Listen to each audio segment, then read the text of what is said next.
Most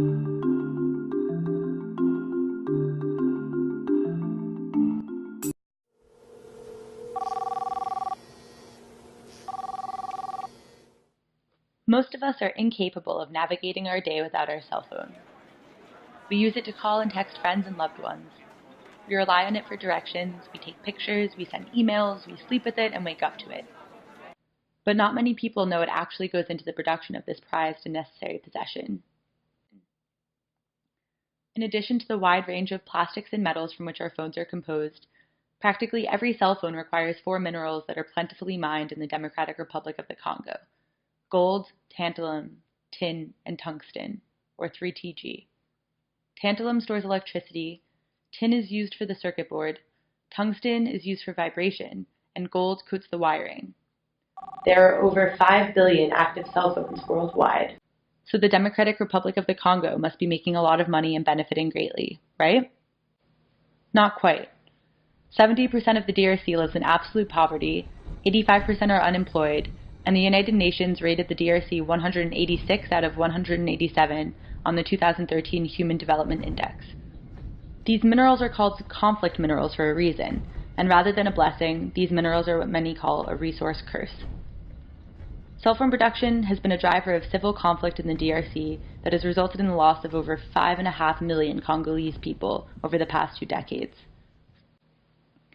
These poor conditions stem from a history of resource-driven conflict that has persisted since the colonization of the region 130 years ago. Globalization paved the way for colonial expansion, and Belgian King Leopold II's rule in the Congo in 1885 ravaged the nation's natural resources for personal fortune at the expense of 15 million lives. Fast forward a century. After the 1994 Rwandan Civil War, 1.2 million Hutu refugees entered into Zaire, present-day DRC. Many of these refugees were the remaining members of Rwanda's army and the Hutu militias fleeing from international punishment for their role in the nation's devastating genocide. This influx of Rwandans quickly altered the ethnic balance inside of Zaire, fueling tension and security risks with the growth of many rebel factions. By 1999, these groups were able to form a unified rebel movement and gained control over the eastern third of the DRC, where 3Tg minerals are primarily located. As armed rebel groups continue to fight over control of the mines, questions are raised as to the larger structures at play. The world systems theory reminds us that the economy of the DRC is dependent on and tied to the economies of the developed world. The capitalist treadmill of production plays a significant role in demonstrating how the never-ending need for the latest innovation in cell phones serves to fuel production, ensuring a constant and growing demand. This demand and the tremendous potential for profit has been seen by armed guerrilla groups who have seized control of over half of the mines in the DRC. As these groups profit tremendously off of the resources sold to electronic companies, the majority of the population continues to spiral into worsening social and environmental conditions. These militant rebel groups maintain their power through the purchase of arms from the minerals' profits. Globalization and neoliberal policy has allowed multinational cell phone corporations to incorporate guerrilla groups into their supply chains. Looking to take the path of least resistance, it is more efficient for companies to source their minerals mined under the DRC's unjust conditions rather than deal with governments that have extensive policy and regulations surrounding the extraction and exportation of minerals. To recap, it is helpful to visualize the global journey of 3Tg minerals from extraction site to the device in your back pocket. Militia groups are able to bypass regulation and smuggle minerals outside of the Congo, primarily into Uganda and Rwanda, for resale. These minerals go on to smelters and refiners in Asia, primarily China, India, Thailand, and Malaysia.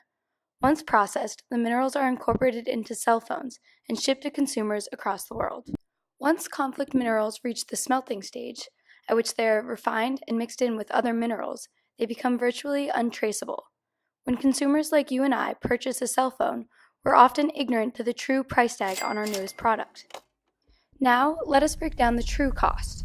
On a social level, given the stronghold of these militant groups over the region, the Congolese people are subjected to oppressive and violent circumstances. Seeing no other livelihood alternatives, local inhabitants are forced to subject themselves to life in the mines. The militia groups occupying the mines use violence and rape as a form of intimidation and punishment for laborers. The massive profits reaped from illegal sale of these minerals help to finance the guns and weapons that sustain their power of a vulnerable population. A vicious cycle emerges as militant groups target the youth, with roughly 1/3 of children in the DRC leaving school to dig for minerals in the mines, thus weakening the ability of future generations to do anything but mine. The pursuit for 3TG minerals has also had environmental consequences. The dependency on minerals for economic growth has led to illegal clear-cutting and the destruction of the Kahuzi-Biega National Park, a World Heritage Site, and the DRC's main source of tourist revenue. The intensive warfare that has plagued the region for decades has led to habitat loss impacting biodiversity levels, such as the 90% decline in the endangered mountain gorilla population. Our consumer demand for cell phones, as innocent as it may be, has had devastating social and environmental effects on the DRC, and thus perpetuated warfare. But as part of the problem, we also hold part of the solution. The consumer ought to demand for the conflict-free sourcing of minerals used in their products, but achieving this end result requires introspection of the local context that has enabled these oppressive militia groups to prevail. The solution doesn't lie in simply banning conflict minerals in supply chains, but in simultaneously aiding the Congolese government to see to the best interests of the people, the environment, as well as the economy. Companies who have been sourcing minerals from the Congo should be held liable under corporate social responsibility to help fund the rehabilitation of a country that has long been wrought by corruption and a constant state of warfare, ensuring that the guerrilla rebel groups are not involved in their supply chain.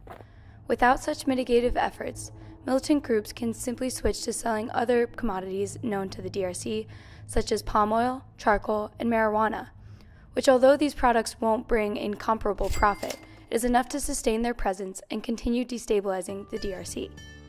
Through viewing our video, we hope that you've gained a better understanding of the global issues surrounding cell phone production, and that this understanding will motivate the necessary behavioral shift amongst individuals, multinational companies, and Western governments at large.